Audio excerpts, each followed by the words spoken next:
Hello guys, good morning. Ito ang na-harvest namin ngayon guys.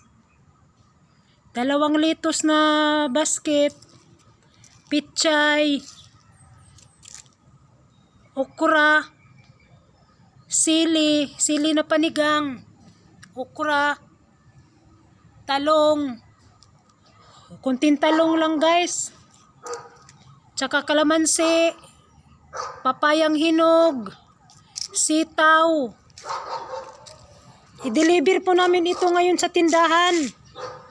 Araw ng Biyernes.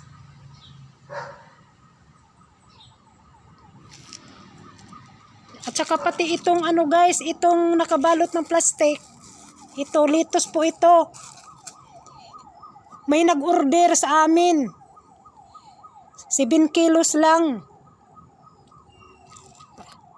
7 kilo. Kaya binubukod namin po ito pagbalot ng plastic. Litos.